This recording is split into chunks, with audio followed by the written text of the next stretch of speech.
సిపియుఎస్ఐ రాష్ట్ర కార్యదర్శి వెంకన్న గారు ఇక్కడ మనతో ఉన్నారు. ఒకసారి మాట్లాడదాం. టీఆర్ఎస్ పార్టీకి సిపియుఎస్ఐ వాళ్ళు మద్దతు ప్రకటిస్తున్నారు. ఎందుకు ప్రకటిస్తున్న విషయం మాట్లాడుతున్నారు. నమస్తే అన్న.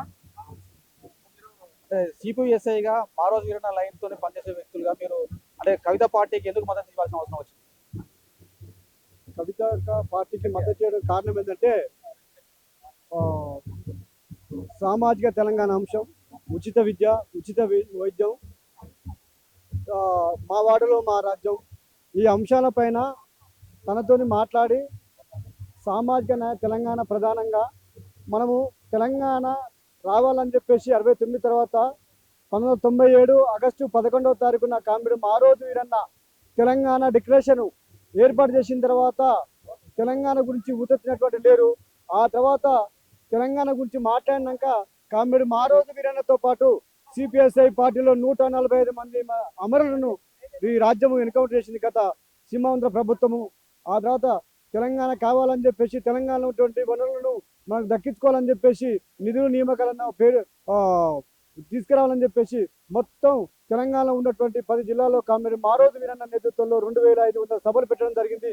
ఆ తర్వాత వీరన్న ఎన్కౌంటర్ తర్వాత తెలంగాణలో ఉన్నటువంటి అప్పుడు ఏర్పడిన టీఆర్ఎస్ పార్టీ కావచ్చు, తెలంగాణ వాదులు కావచ్చు, జయశంకర్ సార్ కావచ్చు, వీళ్ళందరూ కూడా సకల జిల్లా సమ్మె చేయడం వల్ల తెలంగాణ సాధించుకున్నాం తప్ప తెలంగాణలో మళ్ళీ దళిత భోజన రాజ్యాధికారం కావాలని చెప్పేసి ఆలోచన, సామాజిక తెలంగాణ కావాలని చెప్పేసి సంకల్పంతో మేము చేస్తున్న క్రమంలో కవితక్క సామాజిక తెలంగాణ అంశము అన్ని కులాలకు రాజ్యాధికారం కావాలి, అన్ని కులాలు రాజ్యాధికారంలో ఉండాలని చెప్పేసి కవితక్క మాట్లాడిన తర్వాత మాతో చర్చించిన తర్వాత తప్పకుండా ఈ యొక్క సామాజిక సంకల్పన సామాజిక న్యాయం ద్వారా అన్ని కులాలు కూడా రాజ్యాధికారంలో న్యాయం జరుగుతుంది కాబట్టి అన్ని కులాలు రాజ్యాధికారం ఉంటేనే ఈ యొక్క సత్య సమానతలకు న్యాయం జరుగుతుంది కాబట్టి అని చెప్పేసి మా వాడలో మా రాజ్యం నినాదాన్ని కామ్రేడ్ మారోజు వీరన్న లేవనెత్తడం అంటేనే సామాజిక న్యాయం అంటే అన్ని కులాలకు సమానత్వం అంటే కావాలని చెప్పేసి మేము పోరాడుతున్నాం. దానికి కవితక్క సానుకూలంగా స్పందించింది. తప్పకుండా న్యాయం జరుగుతుందని చెప్పేసి సిపిఎస్ఐ పార్టీ తెలంగాణ రాష్ట్ర కమిటీ తరఫున మేము మద్దతు ఇవ్వడం జరిగింది. ఖచ్చితంగా కలిసి పనిచేయడం కోసం చేస్తున్నాము. రేపు జరగబోయే ఎలక్షన్లో కూడా సిపిఎస్ఐ పార్టీ తెలంగాణ రాష్ట్ర సేన సమితి, తెలంగాణ రాష్ట్ర సేన తప్పకుండా కలిసి మేము పోటీ చేసి ఎన్నికల్లో నిలబడతాం, తప్పకుండా అధికారంలో వస్తామని చెప్పేసి. గుడిపల్లి రవి గారు, మీరు చాలా పాటలు పాడుతూ ఉంటారు. తెలంగాణలో బహుజన రాజ్యాంగం కొట్లాడింది. మారోజు వీరన్న కూడా అదే ఆశయం కోసం పనిచేసిండు. ఇప్పుడు మారోజు వీరన్న ఆశయాలను టీఆర్ఎస్ పార్టీ కవిత ద్వారా సాధ్యమైతే మీరు అనుకుంటున్నారా? సామాజిక న్యాయ తెలంగాణ సంకల్ప సభ ద్వారా నేను చెప్పదలుచుకున్నది ఏంటంటే, సామాజిక న్యాయం గురించి ఈరోజు రాష్ట్రంలోనే ఒక పెద్ద బహిరంగ సభ.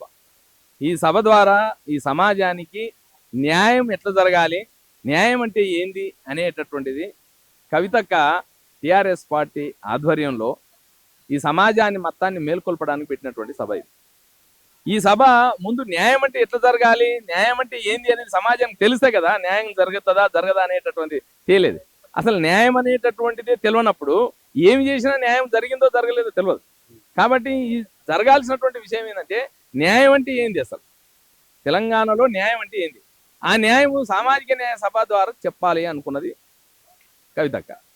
ఆ సభకు మేము మద్దతుగా సిపిఎస్ఐ పార్టీ, దళిత భోజన శ్రామిక విముక్తి, అదేవిధంగా దళిత భోజన రాజ్యాధికార సమాఖ్య తరఫున మద్దతుగా రావడం జరిగింది. ఈ సభ ద్వారా ఈ సమాజానికి న్యాయం అంటే ఏందో తెలియజేయాలనుకున్నాం. కాబట్టి ఈ సభ ద్వారా న్యాయం అంటే ఏంది, 242 కులాల్లో 22 కులాలు మాత్రమే అసెంబ్లీలో అడుగు పెట్టాయి. ఇంకా 220 కులాలు అడుగు పెట్టలేదు.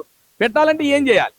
అదేవిధంగా పార్లమెంట్లో 4635 కులాల్లో 500 కులాలు మాత్రమే అడుగు పెట్టాయి. మిగతా కులాలు పార్లమెంట్లో అడుగు పెట్టాలంటే ఏం చేయాలి? అసలు ఇప్పటికీ ఊర్లో సర్పంచ్ కాని కులాలు, నెంబర్ కాని కులాలు ఉన్నాయి. సర్పంచ్ కాని కులాలకు, నెంబర్ కాని కులాలకు న్యాయం దక్కాలంటే ఏం చేయాలి? ఏం చేయాలి అంటే అన్ని కులాలను పిలిచి మాట్లాడుతుందిగా, అన్ని కులాలు కలిసి మాట్లాడితే తప్ప ఆ న్యాయం ఎట్లా జరగాలి అనేటటువంటిది మేధావుల చర్చ జరిగితే తప్ప అర్థం కానటువంటి పరిస్థితి సమాజానికి.